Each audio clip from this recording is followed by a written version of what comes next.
¿Sabías que hay coros cristianos que en lugar de atraer la presencia de Dios pueden abrir puertas a la confusión, la escasez y la desgracia? No todos los cánticos que se entonan en nombre de Dios están alineados con su verdad. En Proverbios 18:21 leemos: la muerte y la vida están en poder de la lengua, y el que la ama comerá de sus frutos. Esta escritura nos revela una verdad profunda. Lo que declaramos con nuestra boca tiene consecuencias espirituales reales. Hoy veremos cómo ciertas letras, aunque envueltas en melodías devocionales, contradicen la palabra y refuerzan declaraciones de derrota, pobreza y maldición. Te mostraremos cómo identificar estos coros, por qué son peligrosos y qué dice la Biblia sobre el poder de la adoración verdadera. Hay coros que suenan espirituales, pero están vacíos de verdad. ¿Estás listo para entender lo que Dios tiene reservado para ti a través de una adoración limpia y poderosa? Muchas personas no se imaginan que un coro cristiano repetido domingo tras domingo pueda estar sembrando palabras contrarias a la voluntad de Dios en sus vidas. A lo largo de los años hemos creído que mientras el canto mencione a Dios, todo está bien. Pero ¿qué pasaría si te dijera que hay alabanzas que, lejos de atraer la presencia divina, están edificando fortalezas de miseria, ruina y confusión en el alma? Lo que sale de nuestra boca tiene poder, y la adoración no es una excepción. En realidad, es uno de los actos más espiritualmente significativos que podemos realizar. Por eso el enemigo ha sido tan intencional en infiltrar mensajes disfrazados de piedad, usando coros emocionalmente atractivos, pero teológicamente errados. No se trata de gustos musicales ni de estilos litúrgicos. Estamos hablando de una guerra espiritual silenciosa, una batalla por lo que declaramos, por lo que creemos y por lo que le damos permiso a operar en nuestra vida. Desde el principio, Dios diseñó la adoración como un acto santo, puro, orientado a exaltar su gloria y a establecer su gobierno en la tierra. Por eso Satanás, siendo originalmente un querubín protector, encargado de liderar la alabanza en el cielo, no toleró que esa gloria no fuera para él. Su caída, narrada simbólicamente en Isaías 14:13-14, fue producto de su deseo de desviar la adoración que solo le corresponde a Dios. Subiré al cielo, en lo alto, junto a las estrellas de Dios, levantaré mi trono. Seré semejante al Altísimo, dijo. Su ambición no era otra cosa que apoderarse del corazón de los adoradores.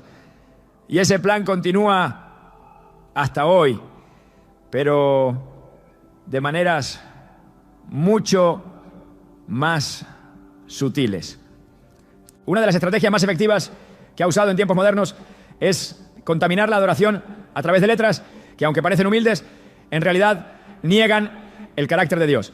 Se disfrazan de espiritualidad, pero están llenas de derrotismo, resignación y teología falsa. En muchos casos no lo notamos porque lo envolvemos todo con la excusa de que Dios conoce el corazón. Sin embargo, Jesús mismo advirtió en Mateo 15:8: este pueblo me honra con los labios, pero su corazón está lejos de mí. No todo canto es honra. No toda letra que menciona a Dios lo glorifica. Algunas lo reducen, lo distorsionan, incluso lo contradicen. Y eso tiene consecuencias. He conocido personas que por años cantaron frases como: aunque todo me falte, yo te alabaré, creyendo que eso agradaba al Señor. Pero lo que no sabían es que al declarar que todo puede faltar, estaban abriendo la puerta a la pérdida constante, a relaciones quebradas, a economías destruidas, a una vida sostenida en la escasez, como si fuera parte del plan de Dios. Lo repitieron tantas veces que comenzaron a vivirlo. Su adoración estaba profetizando desgracia en lugar de proclamar victoria. Claro que la fidelidad a Dios en medio de la prueba es valiosa, pero lo que muchos hacen no es fidelidad, es aceptación errónea de la calamidad como voluntad divina. Y eso es peligrosísimo. La palabra de Dios nos enseña que la fe viene por el oír, Romanos 10, 17. Y lo que escuchamos de forma constante, especialmente si lo repetimos, forma parte de nuestra fe activa.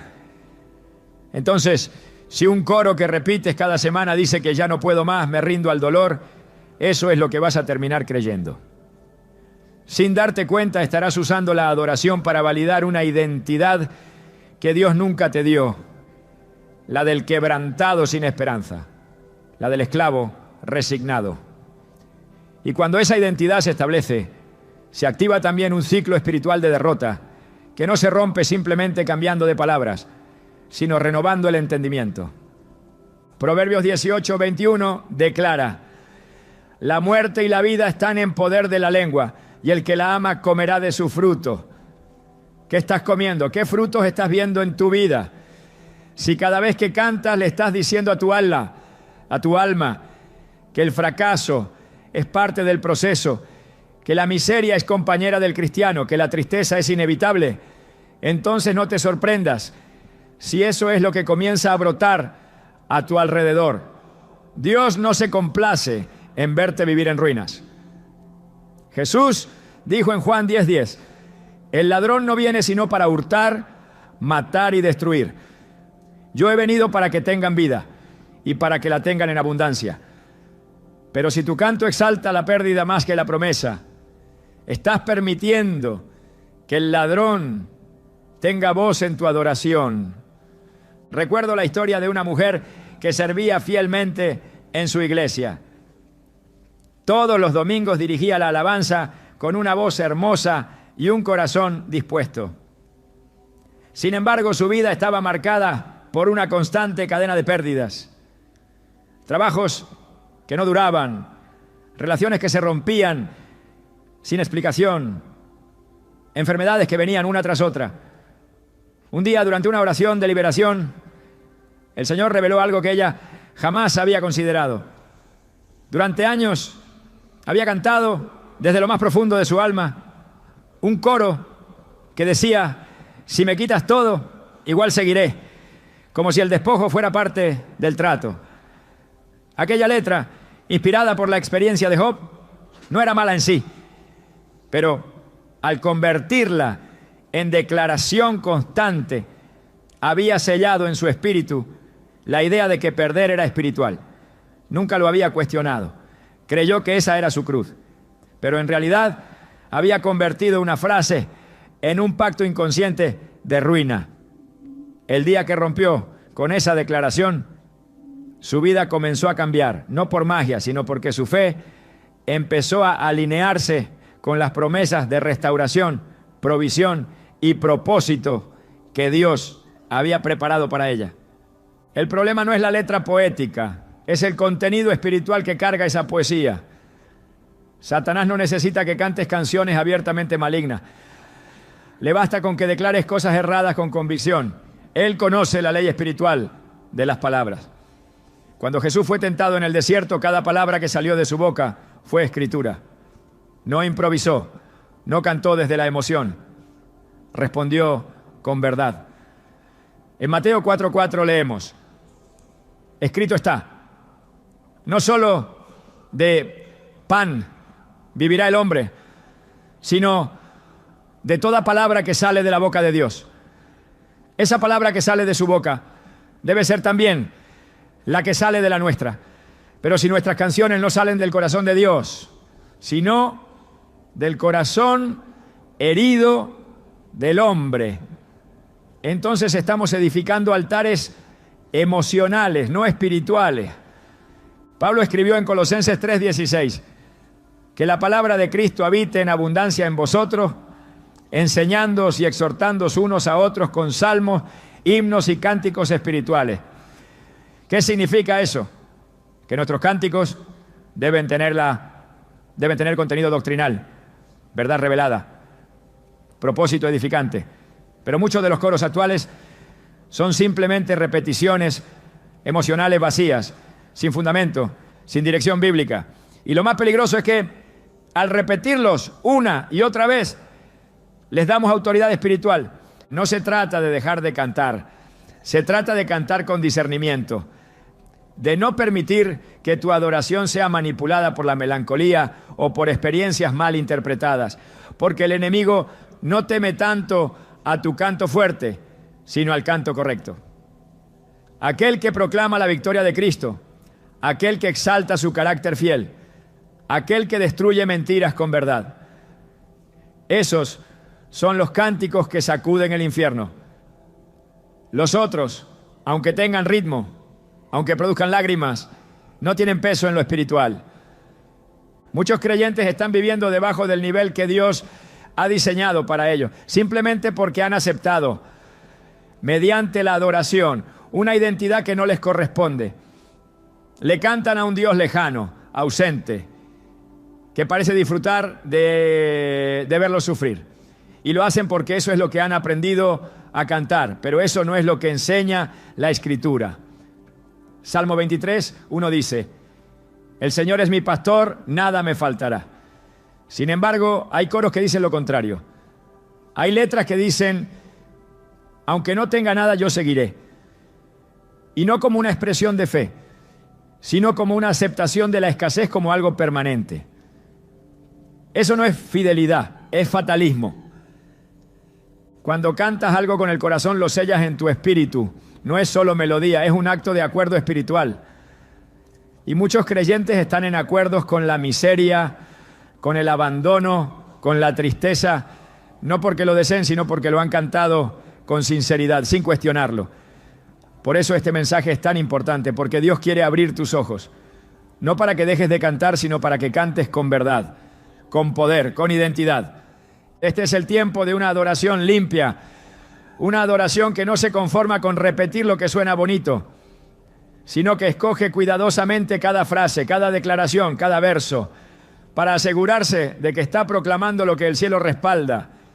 Ya no podemos darnos el lujo de cantar lo que emociona, pero no edifica. Nuestra generación necesita cánticos proféticos, cargados de verdad, que rompan cadenas, que sanen corazones, que levanten el espíritu de los quebrantados. La adoración es una herramienta espiritual poderosa, pero también puede ser un arma de doble filo si no se utiliza con sabiduría. Por eso, antes de abrir tu boca para cantar, pregúntate: ¿lo que voy a declarar está alineado con la palabra? ¿Está fortaleciendo mi fe o reforzando una mentira? ¿Está glorificando a Dios o alimentando mi dolor? Porque no todo lo que suena piadoso lo es. A veces lo que parece rendición, en realidad es desesperanza. Y Dios no habita en la desesperanza. Habita en la alabanza genuina, aquella que se levanta en medio de la batalla para proclamar que Él sigue siendo fiel. La próxima vez que te encuentres repitiendo un coro popular, detente. Escucha lo que estás diciendo, evalúalo con las Escrituras. Porque tal vez, sin darte cuenta, estás reforzando la misma oscuridad de la que le pides a Dios que te libre. Y si eso es así, no es tiempo de silencio, es tiempo de corrección, de purificar nuestra alabanza, de tomar de nuevo el control espiritual de lo que proclamamos. Porque tu voz tiene poder, tus canciones tienen poder, y tu adoración puede ser el puente a tu victoria o la cadena que refuerza tu prisión. ¿Estás listo para cantar con entendimiento y verdad? Porque el cielo está atento y también el infierno. La segunda gran verdad que debemos enfrentar cuando hablamos de los coros cristianos que atraen ruina, pobreza y confusión espiritual es que no estamos lidiando solo con melodías, sino con declaraciones, con palabras cargadas de poder, pronunciadas por bocas sinceras, pero muchas veces mal dirigidas. La Escritura es clara y no deja espacio a dudas. Lo que sale de nuestra boca tiene el poder de edificar o destruir. En Proverbios 18:21 leemos: la muerte y la vida están en poder de la lengua, y el que la ama comerá de sus frutos. Esta no es una metáfora decorativa, es una advertencia directa del cielo. Cada vez que cantamos, profetizamos. Cada frase entonada no es solo una parte de una canción, es una semilla espiritual lanzada al terreno de nuestra vida, esperando producir su fruto. Cuando un coro repite frases como ya no tengo fuerza, me rindo ante el dolor, todo se ha perdido, pero igual cantaré. Esas palabras no quedan suspendidas en el aire, se convierten en decretos, en afirmaciones espirituales que, si no están respaldadas por la verdad de la palabra de Dios, dan legalidad a la mentira, abren puertas al desánimo, al desgaste emocional, a la ruina en lo invisible. Porque aunque el canto parezca piadoso, si su contenido niega el poder, la promesa y la fidelidad de Dios, no puede producir vida. Por el contrario, se convierte en un instrumento que, en lugar de levantar, deprime, que en lugar de afirmar la fe, fortalece el temor, que en lugar de declarar victoria, perpetúa la derrota.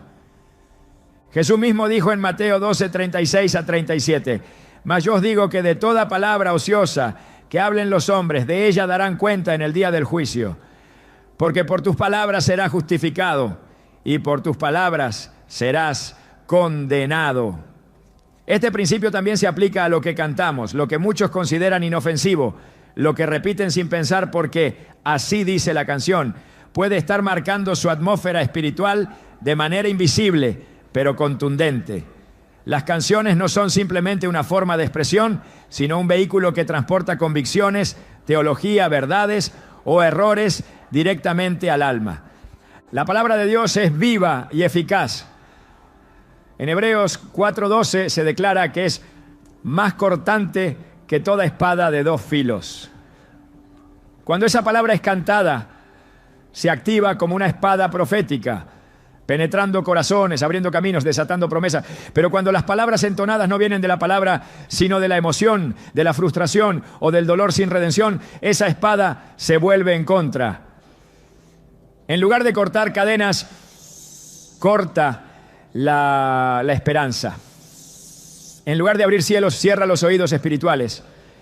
Porque la fe no se edifica en frases que glorifican el quebranto como un estado permanente, sino en declaraciones que exaltan el poder restaurador de Dios. En el Salmo 19, 14, el salmista eleva una súplica que debería estar en el corazón de todo adorador. Sean gratas las palabras de mi boca y la meditación de mi corazón delante de ti, oh Señor, roca mía y redentor mío. Esa oración no se limita al momento de la prédica, sino también al momento de la alabanza. Porque lo que cantamos también debe ser grato ante Dios. No podemos declarar con música lo que nunca aceptaríamos como enseñanza. No podemos vestir con melodía lo que es teológicamente incorrecto y esperar que el cielo lo respalde. La adoración verdadera no se mide por la emoción que provoca, sino por la verdad que contiene. Pablo, en su carta a los Efesios, capítulo 4, versículo 29, escribió: ninguna palabra corrompida salga de vuestra boca, sino la que sea buena para la necesaria edificación, a fin de dar gracia a los oyentes. Si eso aplica a la conversación cotidiana, cuánto más a los coros que cantamos como iglesia. Cada coro es una declaración colectiva, es un acto espiritual comunitario que eleva o arrastra, que sana o hiere, que edifica o corrompe. Por eso el enemigo ha sido tan sutil. No ha atacado la alabanza frontalmente, ha infiltrado las letras, ha sembrado conceptos que parecen piadosos, pero que, al ser repetidos con sinceridad, producen desalineación con la palabra. Cantar que se ha perdido todo y que uno ha sido abandonado puede parecer una expresión de entrega, pero si no está fundada en la verdad del Dios que restaura, se convierte en una declaración de desamparo permanente.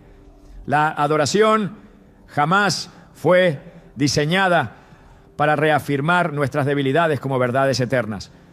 Fue creada para magnificar a Dios por encima de nuestras circunstancias.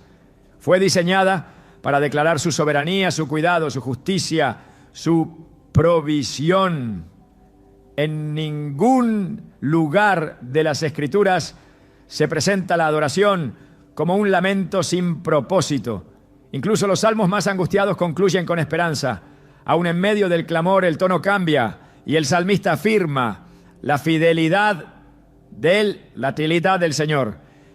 Cuando la iglesia canta coros que no terminan con fe, está proclamando derrota. Y esa proclamación tiene consecuencias. En la atmósfera espiritual las palabras liberan. En Jeremías 1, 9 a 10, Dios le dice al profeta: Aquí he puesto mis palabras en tu boca. Mira que te he puesto en este día sobre naciones y sobre reinos, para arrancar y para destruir, para arruinar y para derribar, para edificar y para plantar. Si las palabras de un hombre pueden tener ese poder cuando vienen de Dios, ¿qué ocurre cuando las nuestras vienen de la incredulidad, de la tristeza sin redención o de la costumbre litúrgica vacía? La alabanza no es un adorno del servicio, es una proclamación. Y en lo espiritual, lo que se proclama se establece. Si cantamos ruina, cosechamos ruina. Si declaramos abandono, caminamos bajo una nube de rechazo. Si exaltamos el quebranto como virtud permanente, nos alejamos del Dios que vino a sanar los corazones rotos. Isaías 61:1 lo declara con claridad. El Espíritu de Jehová, el Señor, está sobre mí. Me ha enviado a predicar buenas nuevas a los abatidos, a vendar a los quebrantados de corazón, a proclamar libertad a los cautivos. Ese es el propósito de la unción: levantar, restaurar, liberar. ¿Cómo puede un coro que contradice esa misión ser considerado adoración aceptable? Es hora de examinar el contenido espiritual de lo que cantamos. Porque si nuestras palabras no están de acuerdo con el propósito de Dios, estamos elevando altares con nuestras bocas que no le pertenecen a Él. Y esos altares, aunque estén dentro de templos, no son santos. La adoración verdadera no nace del dolor sin esperanza, sino del conocimiento de que Dios transforma ese dolor en gozo. No es la exaltación del sufrimiento como identidad, sino la proclamación del poder divino que redime todo sufrimiento y lo convierte en testimonio de gloria. En 2 Corintios 4:13, Pablo dice: pero teniendo el mismo espíritu de fe conforme a lo que está escrito, creí, por lo cual hablé. Nosotros también creemos, por lo cual también hablamos. Hablar es manifestar fe. Cantar también lo es. Si creemos lo correcto, declararemos lo correcto. Pero si creemos mentiras disfrazadas de humildad, terminaremos declarando ruina en nombre de la piedad. Por eso, no todo lo que suena espiritual lo es. El enemigo sabe que no puede impedir que adoremos, pero ha intentado pervertir el contenido de esa adoración para que en lugar de vida produzca confusión. Cantar con verdad no significa negar la realidad, sino proclamar la autoridad superior de la palabra por encima de esa realidad. David lo entendía. En el Salmo 42, su alma está abatida, su espíritu quebrantado, pero aún así declara: ¿por qué te abates, oh alma mía? ¿Y por qué te turbas dentro de mí? Espera en Dios, porque aún he de alabarle, salvación mía y Dios mío.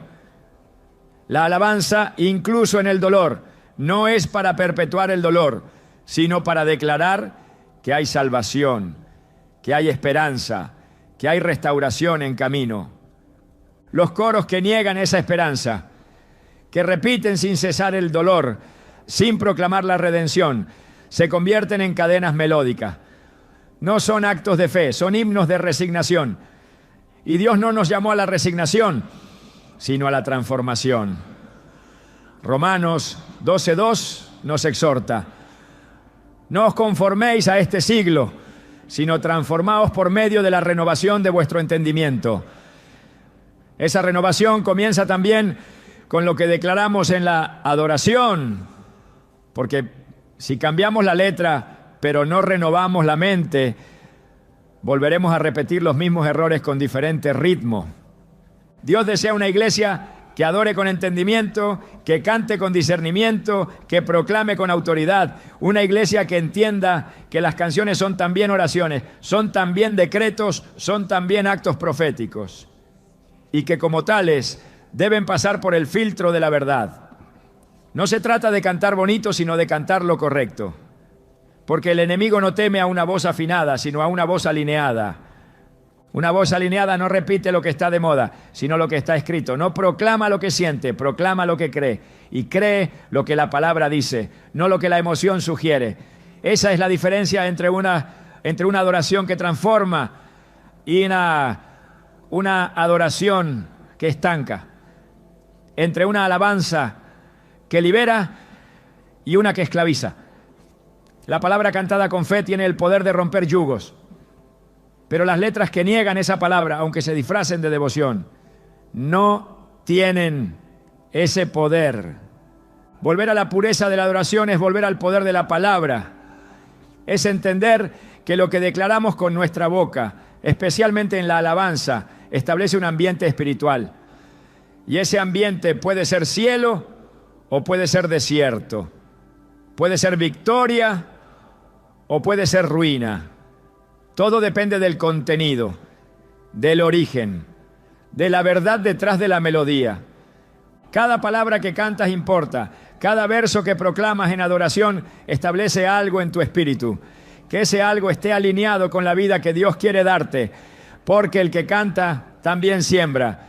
Y el fruto de lo que siembras con tu voz será evidente, para bendición o para juicio. Ahora que lo sabes, ¿qué palabras vas a sembrar en tu próxima adoración? Porque el cielo escucha, pero también responde. Y el mundo invisible se mueve al ritmo de lo que declaras. Que tu canto active la vida, no la ruina. Que tus labios proclamen victoria, no derrota. Porque Dios no diseñó tu voz para repetir miseria, sino para anunciar su gloria. Hay coros que no solo comunican ideas erradas, sino que se han convertido en una exaltación continua del sufrimiento humano sin redención. Canciones que no levantan el espíritu, sino que lo hunden más en la desesperanza. No son himnos de adoración, sino lamentos perpetuos que giran en torno al dolor como si este fuera el destino final del creyente. Pero en la revelación de las Escrituras, el sufrimiento jamás aparece como un fin en sí mismo. Cada vez que se menciona el quebranto, está ligado a una promesa de restauración, a un mover divino de consuelo, a un propósito mayor. Cuando la adoración pierde esa perspectiva y convierte el dolor en el centro del mensaje, está desviando la mirada de Cristo y posicionando al alma humana como protagonista de su propia miseria. La Biblia está llena de ejemplos de hombres y mujeres que atravesaron aflicciones profundas, pero nunca se quedaron detenidos allí. El clamor de los salmos no es un lamento sin dirección, sino una súplica que termina reconociendo quién es Dios en medio de la crisis. El Salmo 30:5 afirma: porque su enojo dura solo un momento, pero su favor dura toda la vida. El llanto puede durar toda la noche, pero a la mañana vendrá el grito de alegría. Este versículo no niega el sufrimiento, pero establece un límite. Declara un tiempo para el llanto, pero también una certeza de que la alegría lo reemplazará. Cuando un coro insiste en eternizar la noche sin anunciar el amanecer, se está saliendo del lenguaje del reino y abrazando una narrativa derrotista que contradice la naturaleza de Dios. Jesús en su ministerio terrenal no negó el sufrimiento, lo vivió, lloró, fue quebrantado, pero cada una de sus acciones estaba orientada a mostrar que el reino de Dios no se establece en la tragedia permanente, sino en la transformación.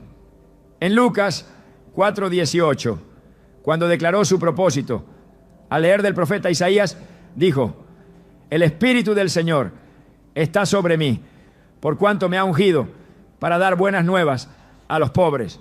Me ha enviado a sanar a los quebrantados de corazón. El objetivo de esa unción no era acompañar el quebranto con lágrimas, sino sanarlo. No era aceptar el dolor como identidad, sino ofrecer una salida. Por tanto, toda adoración que no refleja esa unción redentora, esa dirección de sanidad y restauración está incompleta. Y lo que está incompleto no puede ser una ofrenda aceptable ante Dios. El sufrimiento sin propósito produce amargura y la adoración contaminada por amargura se convierte en un acto estéril.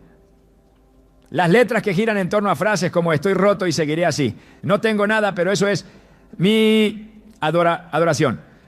O no veo luz, pero igual cantaré en oscuridad.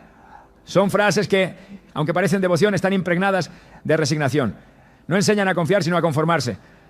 No proclaman la fidelidad de Dios, sino la aparente gloria de permanecer herido.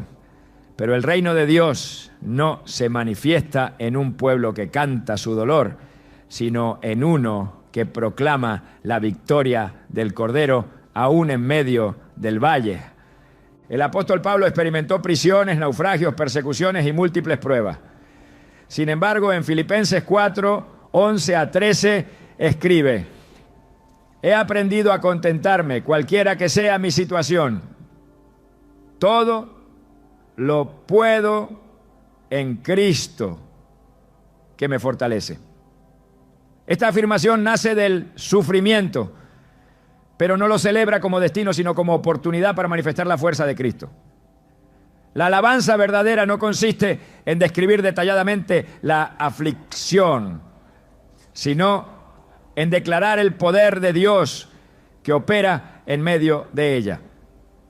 Los coros que detienen la mirada en el dolor sin señalar la promesa no están guiando a la presencia de Dios. Están atrapando al alma en una cárcel emocional adornada con música. Los creyentes necesitan entender que cantar no es solo una expresión de estado emocional, sino una herramienta espiritual que da forma a lo que se cree. Si una congregación entona por años canciones que elevan el quebranto como forma de espiritualidad, esa congregación estará formada por personas que no esperan restauración, sino que han normalizado la tristeza como identidad. Pero la identidad del Hijo de Dios está sellada por la adopción, por la gracia, por la esperanza viva. En el 1 Pedro 1:3 se afirma: bendito el Dios y Padre de nuestro Señor Jesucristo, que según su gran misericordia nos hizo renacer para una esperanza viva por la resurrección de Jesucristo de los muertos. La esperanza viva no canta como quien ha sido derrotado, sino como quien, aún golpeado, sabe que su redención está cerca. La alabanza centrada en el sufrimiento no redime, solo repite. No eleva al espíritu, lo deja inmóvil en una constante repetición de heridas. Las Escrituras muestran que el clamor tiene poder, pero también muestran que el clamor sin fe es solo ruido. En Hebreos 11:6 se dice: pero sin fe es imposible agradar a Dios, porque es necesario que el que se acerca a Dios crea que le hay. Si se canta desde la herida, pero sin fe en la sanidad, se está acercando a Dios con labios, pero no con corazón creyente.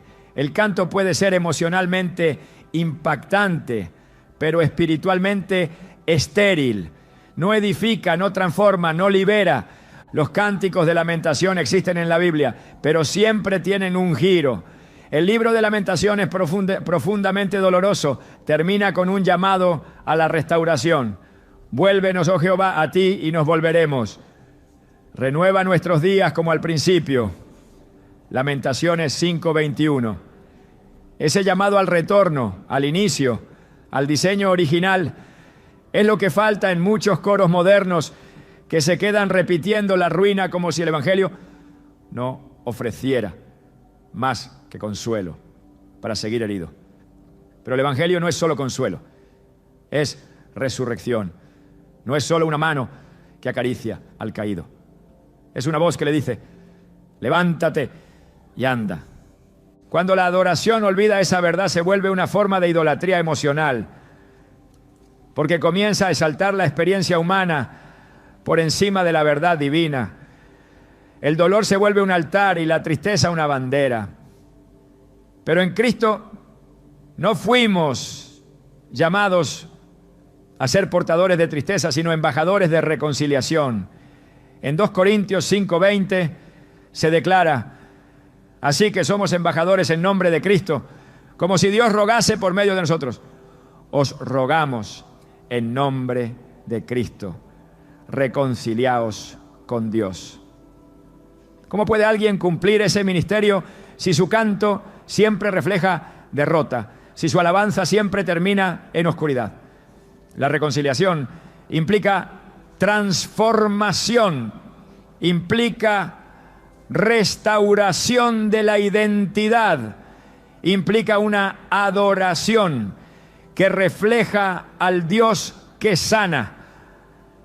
El enemigo no necesita robarte la alabanza si puede deformarla. Si logra que en tu boca haya canciones que saltan el sufrimiento sin redención, entonces ha ganado un espacio.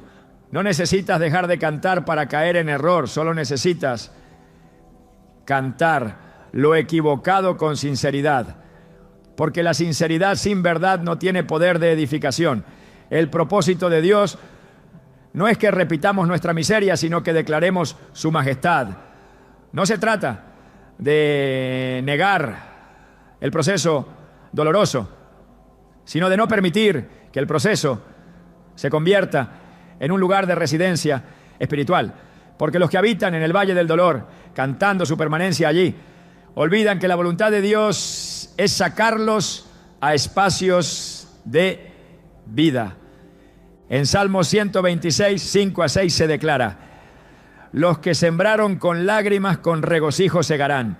Irá andando y llorando el que lleva la preciosa semilla, mas volverá a venir con regocijo trayendo sus gavillas.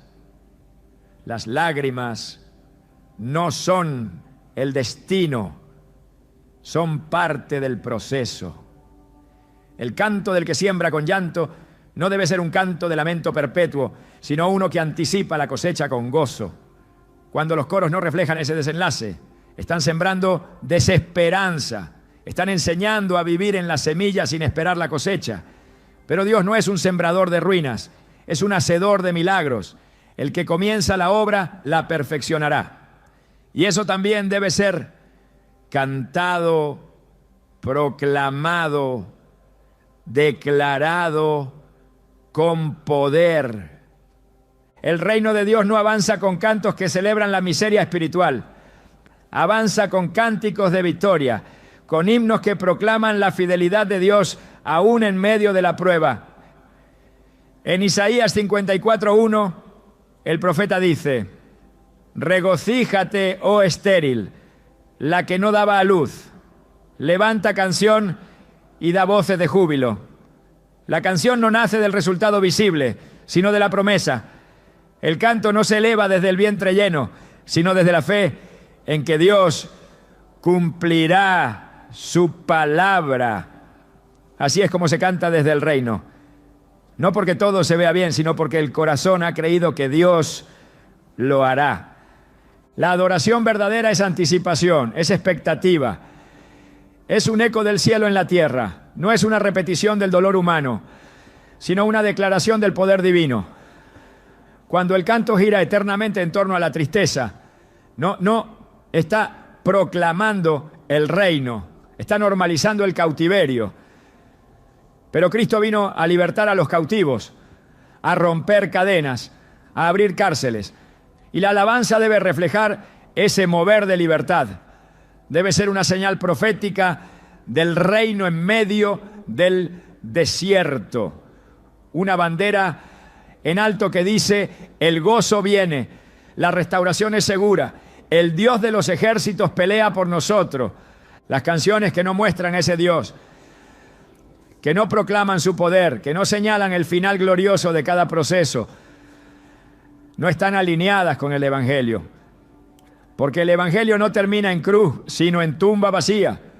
No termina en quebranto, sino en resurrección. La adoración que permanece en el dolor sin anunciar la resurrección está incompleta.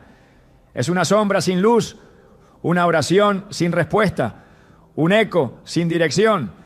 Y el pueblo de Dios ha sido llamado a cantar con dirección, con propósito, con entendimiento.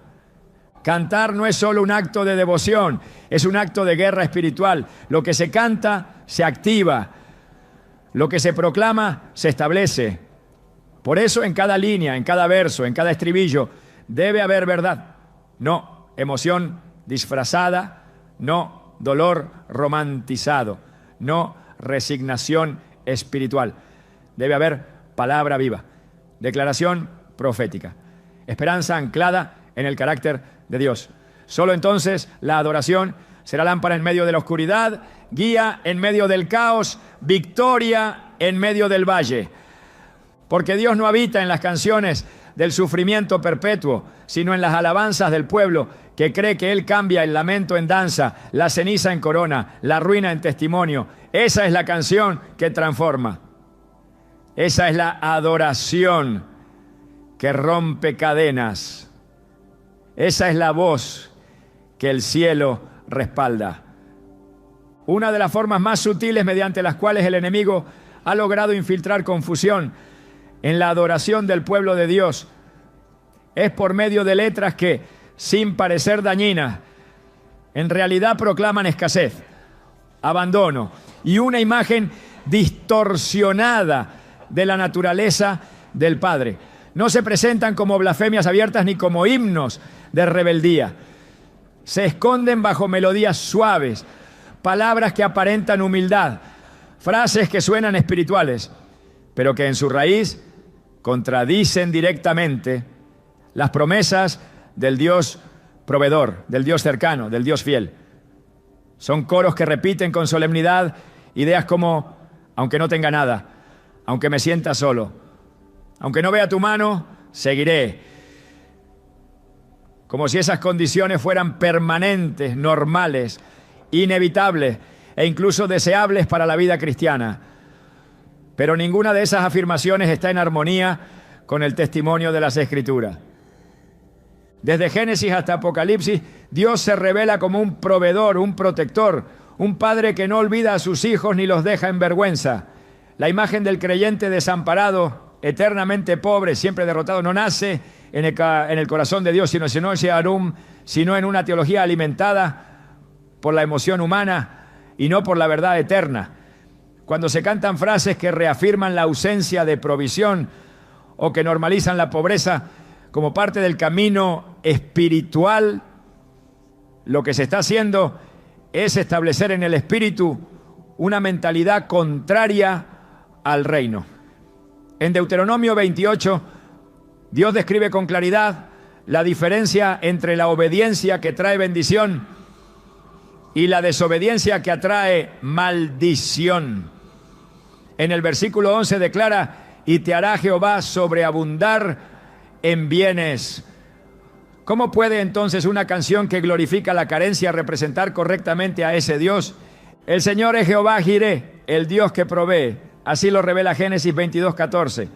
Cuando Abraham reconoce que en el monte de la prueba el Señor no lo abandonó, sino que proveyó. Esa revelación se convierte en uno de los nombres eternos de Dios.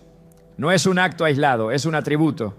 Y cuando el pueblo de Dios canta lo contrario, cuando entona versos que, en lugar de declarar provisión, exaltan la carencia como una marca espiritual, está negando una verdad fundamental del carácter divino. No se trata de rechazar la humildad ni de promover una fe basada en el materialismo.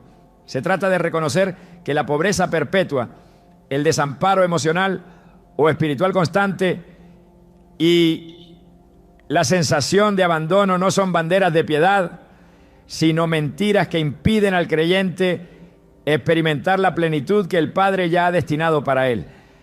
Jesús lo dejó claro en Mateo 6:26. Mirad las aves del cielo, que no siembran, ni ciegan, ni recogen en graneros, y sin embargo, vuestro Padre Celestial las alimenta. ¿No valéis vosotros mucho más que ellas? Este pasaje no es solo una declaración poética, es una afirmación espiritual que derriba cualquier argumento de abandono. El creyente no está llamado a vivir como huérfano, no canta desde el vacío, canta desde la filiación. El cristiano no canta para mendigar el amor de Dios, canta porque ya ha sido amado, escogido, sostenido. Por eso, cuando se entonan coros que repiten ideas como aunque no sienta tu presencia o aunque no escuches mi clamor, se está proclamando una separación que la cruz ya anuló. La obra de Cristo en la cruz no solo reconcilia al hombre con Dios, sino que lo posiciona como heredero. Romanos 8:17 declara: y si hijos, también herederos, herederos de Dios y coherederos con Cristo. Este estatus espiritual no es simbólico, tiene implicaciones reales. El heredero no vive como un mendigo. El coheredero no canta ruina como si fuera su lenguaje nativo. La alabanza del Hijo debe reflejar el corazón del Padre. Por tanto, cuando una generación entera canta con convicción frases que evocan la escasez, la distancia divina y la falta de dirección, no está adorando en espíritu y en verdad. Está reforzando una narrativa que no viene del trono celestial, sino de una visión empobrecida de la fe. Los salmos, considerados la base de la adoración bíblica, ofrecen un ejemplo perfecto de cómo se debe expresar el dolor o la necesidad sin negar la naturaleza de Dios. David fue un hombre que atravesó temporadas de persecución, soledad y escasez. Pero incluso en sus cantos más oscuros, nunca negó el carácter fiel del Señor. En el Salmo 37:25 escribió: joven fui y era envejecido, y no he visto justo desamparado, ni su descendencia que mendigue pan. Esta afirmación no nació en un tiempo de abundancia, sino en medio de la prueba. Sin embargo, fue una declaración de fe en el Dios que nunca olvida a los suyos. Hoy, muchos cantan lo contrario. Declaran abandono, proclaman soledad, se identifican con el desamparo como si fuera parte integral de su identidad espiritual. Pero eso no es adoración bíblica. Eso es una distorsión peligrosa. Hay una diferencia inmensa entre cantar desde la prueba y cantar como si la prueba fuera nuestro destino eterno. El creyente puede atravesar el valle de sombra, pero no vive en él.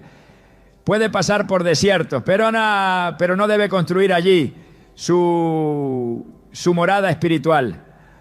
Cuando una congregación canta repetidamente frases que refuerzan la idea de un Dios que no provee, que no escucha, que está distante, está proclamando algo que no solo es erróneo, sino que cierra la puerta a la fe viva que atrae la intervención divina. Porque el Espíritu Santo se mueve donde hay verdad, donde hay fe, donde hay una atmósfera que reconoce su naturaleza. Y Él no habita en letras que constantemente lo retratan como ausente, duro o indiferente. La repetición de esas ideas, incluso con buena intención, tiene consecuencias. En lo invisible, cada declaración es una siembra. Y como enseña Gálatas 6:7, todo lo que el hombre sembrare, eso también segará. Si se siembra pobreza con palabras, se cosecha pobreza en el alma. Si se proclama abandono, se cultiva una identidad huérfana. Si se canta que Dios no escucha, se entrena al corazón a dejar de esperar su respuesta. La alabanza debería ser un campo fértil donde se siembran verdades que activan el cielo. Pero si lo que se siembra son mentiras disfrazadas de espiritualidad, el fruto será desánimo, confusión y una percepción incorrecta de Dios. En el Evangelio de Lucas 12:32 Jesús dice: no temáis, manada pequeña, porque a vuestro Padre le ha placido daros el reino.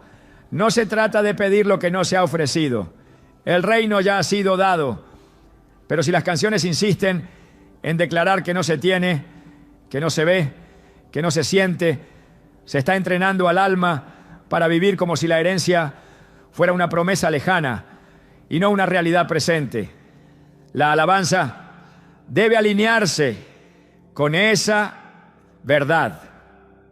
No repetir frases que contradicen lo que el Padre ya ha entregado. En el tabernáculo de David la alabanza era constante. Día y noche los levitas adoraban con instrumentos y cantos. Esa adoración no era una repetición de miseria, era una proclamación del reino. Era una atmósfera que recordaba a todo el pueblo quién era su Dios. Y esa atmósfera transformaba. La presencia de Dios se manifestaba porque la adoración era dirigida por una comprensión correcta del carácter divino. Hoy la iglesia a veces ha sido llamada a caminar bajo un pacto mejor, con promesas superiores, con acceso directo a la presencia del Padre. Por tanto, no se puede justificar una adoración que proclama escasez permanente, como si la cruz no hubiese sido suficiente para romper el ciclo de la miseria espiritual. El poder de la alabanza no radica solo en la melodía, sino en el contenido, en lo que se proclama, en lo que se establece. Si lo que se canta contradice la Escritura, no puede edificar, no puede liberar, no puede traer transformación. Por eso es urgente examinar las letras, medir cada palabra, considerar cada declaración, no con legalismo, sino con discernimiento, no con miedo, sino con sabiduría, porque la boca que canta ruina cosecha ruina, pero la boca que canta promesa abre los cielos. En Jeremías 29:11, Dios afirma: porque yo sé los pensamientos que tengo acerca de vosotros, pensamientos de paz y no de mal, para daros el fin que esperáis. Esta es la voz del Padre, esta es la verdad que debe llenar nuestras canciones. Cualquier coro que contradiga esa promesa está edificando sobre arena. Está repitiendo con música lo que el enemigo ha querido que los hijos de Dios crean, que la vida espiritual se trata de aguantar escasez hasta morir. Pero el mensaje del reino no es resistencia resignada, es transformación gloriosa, es una esperanza viva, es una herencia eterna, y la alabanza debe reflejar esa verdad. No se trata de cantar triunfalismo vacío, sino de declarar lo que ya ha sido ganado por Cristo. Se trata de proclamar que la gracia no solo salva, sino que sostiene, provee y fortalece. Se trata de afirmar con nuestra boca que no estamos solos, que no estamos olvidados, que no hemos sido abandonados. Porque el Dios al que adoramos está presente y se complace en el bienestar de sus siervos, como dice Salmo 35:27. Esa es la verdad que debe estar en nuestras canciones. Esa es la alabanza que activa el mover del Espíritu. Esa es la melodía que toca el cielo. Cuando la iglesia canta desde la fe y no desde la carencia, cambia atmósfera. Cuando proclama la presencia de Dios en lugar de su aparente ausencia, abre puertas. Cuando se alinea con la verdad eterna en vez de repetir lo que siente el alma herida, comienza a experimentar la gloria que transforma. Por eso es tan crucial discernir cada coro, porque lo que hoy parece una simple frase, mañana será la fe o la incredulidad que gobierne el corazón. Y lo que gobierna el corazón determina el rumbo. La adoración no debe ser un eco del desánimo humano, sino una trompeta que proclama la fidelidad divina. No debe repetir el lenguaje del mundo, sino declarar la palabra que no cambia. No debe perpetuar la pobreza espiritual, sino invitar al pueblo a habitar en la abundancia del reino. Porque si la alabanza es verdadera, entonces será luz, será puerta, será espada. Pero si está llena de palabras que exaltan la escasez, el abandono o la distancia de Dios, entonces se convierte en una sombra sin sustancia, un sonido sin dirección. una forma sin poder.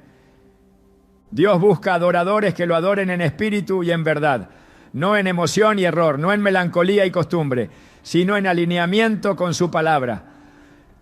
Porque en ese tipo de adoración hay vida. Y donde hay vida, no hay lugar para la ruina. No hay espacio para la pobreza como identidad. No hay cabida para un lenguaje que proclame que Dios ha cerrado el cielo, cuando Él mismo dijo: clama a mí y yo te responderé. Jeremías 33:3. El cielo está abierto. La provisión ha sido dada, la herencia está asegurada. Solo falta que la boca del adorador se alinee con esa verdad y que cada canción proclamada desde el altar sea una afirmación de fe, no una repetición de miseria. Entonces, y solo entonces, la alabanza dejará de ser un simple canto y se convertirá en poder. Muchos de los coros que se entonan con fervor nacen del dolor genuino, de momentos de prueba en los que el alma quebrantada busca una forma de expresar su lucha.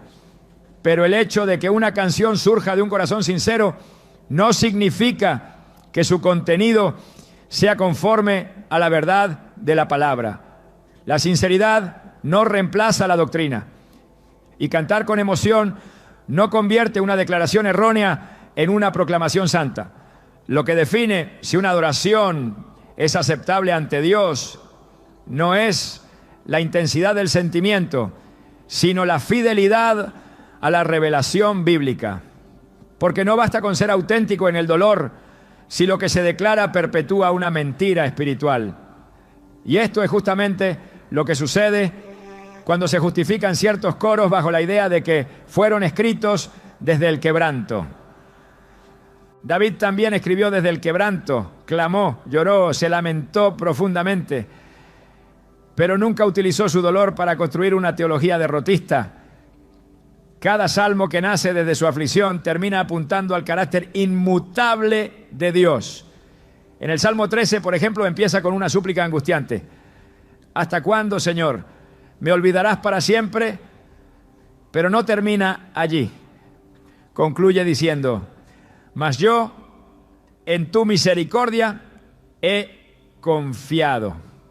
Mi corazón se alegrará en tu salvación. Esa es la diferencia entre un clamor espiritual y una canción que solo repite desesperanza. Uno reconoce la realidad del dolor, pero afirma la fidelidad de Dios por encima de las emociones. El otro se estaciona en la herida y la convierte en altar. Y cuando la música se construye sobre ese fundamento, el alma se acostumbra a vivir en ruinas espirituales, creyendo que eso es humildad.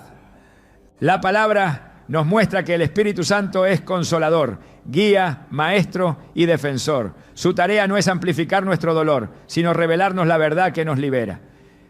En Juan 16:13, Jesús dijo: pero cuando venga el Espíritu de verdad, Él os guiará a toda la verdad. Esa verdad incluye reconocer que la adoración no debe ser una manifestación de debilidad perpetua, sino una proclamación de quién es Dios, incluso en medio de la tormenta. Cuando se cantan frases que nacen del quebranto sin haber pasado por el filtro del Espíritu, se está declarando algo que no proviene del cielo. Y lo que no viene del cielo no tiene poder para transformar. No todo lo que nace del corazón debe ser cantado. No toda emoción merece convertirse en liturgia, porque el altar no es el lugar para expresar libremente cualquier sentimiento, sino el espacio donde se proclama la gloria de Dios. Por eso, el origen emocional de muchos coros no puede ser la justificación para su uso. La intención no santifica el contenido. Y el dolor no puede definir la teología de una iglesia. Solo la palabra, solo la verdad, solo Cristo. Esa es la única base sobre la cual una canción puede traer vida y no maldición. La verdadera adoración no nace del caos emocional, sino del entendimiento claro de quién es Dios y de lo que su palabra afirma sobre nosotros. Por eso, cuando hablamos de qué sí debemos cantar, no nos referimos a estilos musicales ni a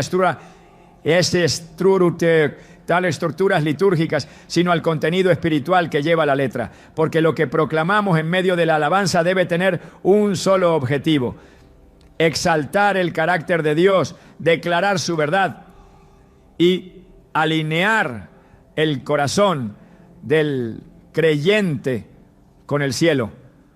Una adoración que atrae bendición no es necesariamente la más elaborada musicalmente, sino la que está impregnada de escritura viva.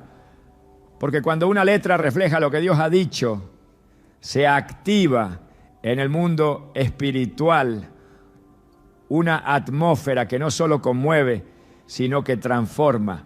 El Salmo 22:3 afirma que Dios habita en medio de las alabanzas de su pueblo. Esto no significa que Él simplemente se acerca cuando se canta, sino que su presencia se establece cuando lo que se entona está alineado con su naturaleza. No cualquier canto puede cargar esa promesa. Solo aquellos que reflejan su santidad, su fidelidad, su poder y su redención. La alabanza eficaz no repite la situación, proclama la solución. No exalta la herida, exalta al sanador. No gira en torno a la debilidad humana, sino a la suficiencia de Cristo. En Hebreos 13:15 leemos: así que ofrezcamos siempre a Dios, por medio de Él, sacrificio de alabanza, es decir, fruto de labios que confiesan su nombre. Esa confesión no puede estar contaminada por la duda, ni por la visión terrenal. Debe ser una confesión que refleje fe, redención y propósito. Cuando la iglesia canta lo que el cielo ya ha dicho, el poder se manifiesta. No hay necesidad de manipular emociones. La atmósfera responde sola, porque el Espíritu Santo se mueve donde la verdad es proclamada con convicción. En Efesios 5:19, Pablo exhorta a hablar entre vosotros con salmos, con himnos y cánticos espirituales, cantando y alabando al Señor en vuestros corazones. Esto no es una sugerencia estética, es una instrucción espiritual. El corazón que canta lo que el Espíritu aprueba se convierte en canal de vida.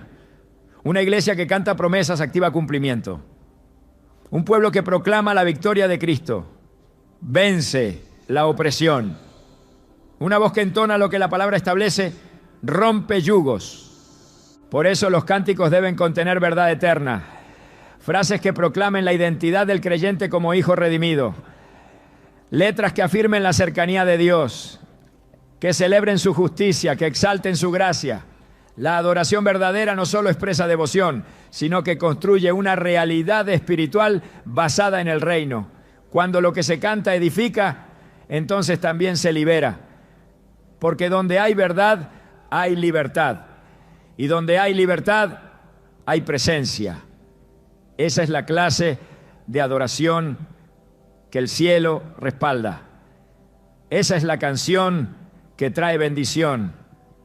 La adoración es mucho más que una expresión de fe, es una construcción espiritual que moldea atmósferas, forma pensamientos y define realidades.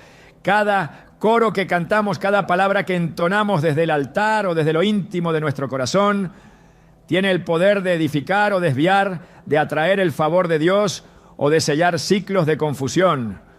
El verdadero peligro de los coros errados no radica únicamente en sus letras, sino en lo que silenciosamente impiden una adoración pura, poderosa y transformadora. Lo que dejamos de cantar por temor a confrontar errores puede estar retrasando visitaciones divinas, respuestas largamente esperadas y una activación más profunda del propósito individual y colectivo. Cuando no examinamos lo que proclamamos, entregamos el terreno de la alabanza al descuido. Y donde hay descuido, hay distorsión. La gran tragedia de muchos cristianos no es que hayan dejado de cantar, sino que han aprendido a convivir con canciones que Dios jamás inspiró. Han hecho de coros equivocados parte de su lenguaje espiritual, sin notar que cada vez que los repiten, están perdiendo la oportunidad de declarar con poder lo que el cielo espera oír, porque el cielo no responde a frases conmovedoras, sino a verdades que reflejan su diseño eterno. La atmósfera espiritual se abre con revelación, no con tradición. Esta es una hora en la que Dios está purificando la adoración de su pueblo, está despertando corazones para que canten con entendimiento, para que hablen lo que Él ha dicho, para que se conviertan en instrumentos proféticos que establecen su reino con cada verso. No es tiempo de repetir lo que siempre se ha cantado. Es tiempo de discernir, de elegir, de alinear. Es tiempo de liberar una alabanza que no solo consuele, sino que despierte. Que no solo declare, sino que active. Que no solo emocione, sino que transforme. Dios está buscando voces que no teman soltar lo viejo para abrazar lo verdadero. Voces que entiendan que cantar no es llenar un espacio litúrgico, sino abrir un portal espiritual. Voces que comprendan que cuando el contenido es santo, el poder es inevitable. Porque cuando lo que cantamos refleja el corazón de Dios, no hay desgracia, ni pobreza, ni mala suerte que pueda resistir. Solo queda su gloria. Y cuando su gloria desciende, todo cambia para siempre.